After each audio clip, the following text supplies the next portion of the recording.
वाल्मीकि रामायण में आज आपको महारानी कौशल्या का विलाप की कथा सुनाऊंगा।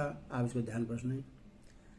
सैया पर पड़े हुए राजा को पुत्र शोक से व्याकुल देख पुत्र के ही शोक से पीड़ित हुई कौशल्या ने उन महाराज से कहा, न श्रेष्ठ श्री राम पर अपना विष उड़ेलकर टेढ़ी चाल से चलने वाली केकई कहीं चुल छोड़कर नूतन शरीर से प्रकट हुई सर्पिणी की भांति अब स्वतंत्र विचरेगी।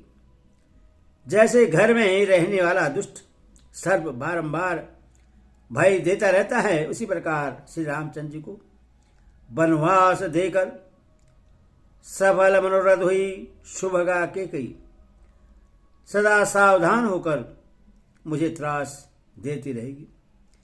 यदि श्री राम इस नगर में भीख मांगते हुए भी घर में रहते अथवा मेरे पुत्र को केकई का दासी बना दिया गया होता तो वैसा वरदान मुझे भी अभिष्ट होता, क्योंकि उस दशा में मुझे भी श्री राम का दर्शन होता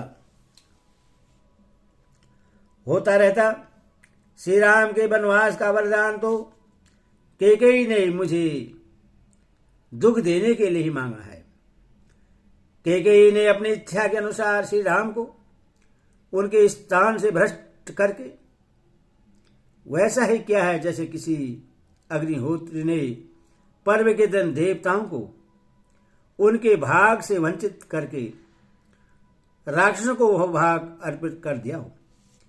गजराज के समान मंद गति से चलने वाले वीर महाभाव धनुधर श्री राम निश्चय ही अपनी पत्नी और लक्ष्मण के साथ वन में प्रवेश कर रहे होंगे।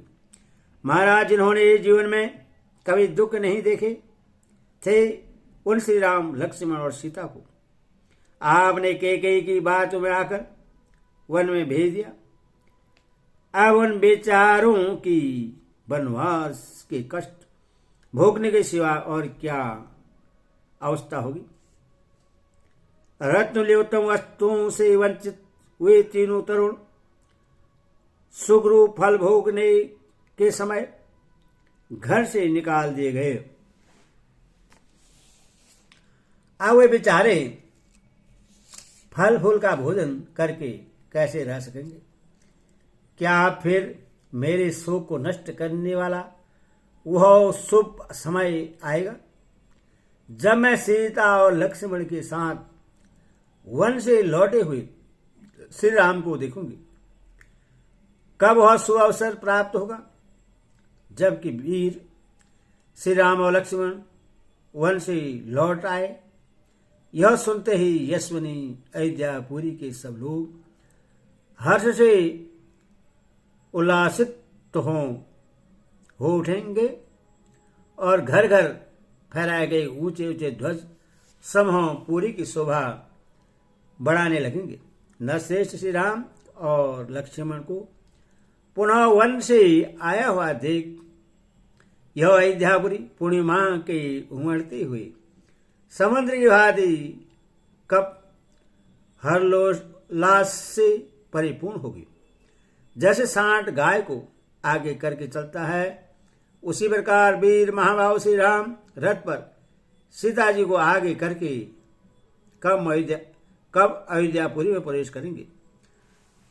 कब यहाँ के सहस्त्र मनुष्य पुरी में प्रवेश करते और राजमार्ग पर चलते हुए मेरे दोनों शत्रुदमन पुत्रों पर लावा खिल की वर्षा करेंगे। उत्तम आयुध एवं खंडक लिए शिखर युक्त पर्वतों के समान प्रतीत होने वाले श्री राम लक्ष्मण सुंदर कुंडलों से अलंकृत हो कब अयोध्यापुरी में प्रवेश करते हुए मेरे नेत्रों के समस्त प्रकट होंगे। कब ब्राह्मण की कन्या हर्षपूर्वा फूल और फल अर्पण करते हुए अयोध्यापुरी की परिक्रमा करेगी। कब ज्ञान में बड़े चढ़े और अवस्था में देवताओं के समान तेज धर्मात्मा श्री राम उत्तम वर्षा की भांति जन समुदाय का लालन करते हुए यहाँ पधारेंगे। वीर, इसमें संदेह नहीं कि पूर्व जन्म में मुझ नीच आचार विचार वाली नारी ने बछड़ी के दूध पीने के लिए उद्यत होते ही उनकी माताओं के स्तन काट दिए होंगे। पुरुष से जैसे किसी सिंह ने छोटे से बछड़ी वाली वर्सला गौ को बलपूर्वक बछड़े से हीन कर दिया हो, उसी प्रकार कैकेयी ने मुझे बलात् अपने बेटे से विलग कर दिया है। जो उत्तम गुणों से युक्त और संपूर्ण शास्त्रों में प्रवीण है, उन अपने पुत्र श्री राम के बिना मैं इकलौता बेटे वाली मां जीवित नहीं रह सकती। अब प्यारे पुत्र श्री राम और महाबली लक्ष्मण को देखे बिना मुझ में जीवित रहने की कुछ भी शक्ति नहीं है। जैसे ग्रीष्म ऋतु में उत्कृष्ट प्रभाव वाले भगवान सूर्य अपनी किरणों द्वारा इस पृथ्वी को अधिक ताप देते हैं, उसी प्रकार यह पुत्र शोक जनित महान अहितकारक अग्नि आज मुझे जलाए दे रही है। इस प्रकार श्री वाल्मीकि आदि रामायण आदि काव्य अयोध्या कांड में 43वां सर्ग पूरा हुआ। भक्तगणों, आप भक्ति माँ भगवती चैनल को लाइक एंड सब्सक्राइब जरूर करें। श्री राम आपका कल्याण करेंगे।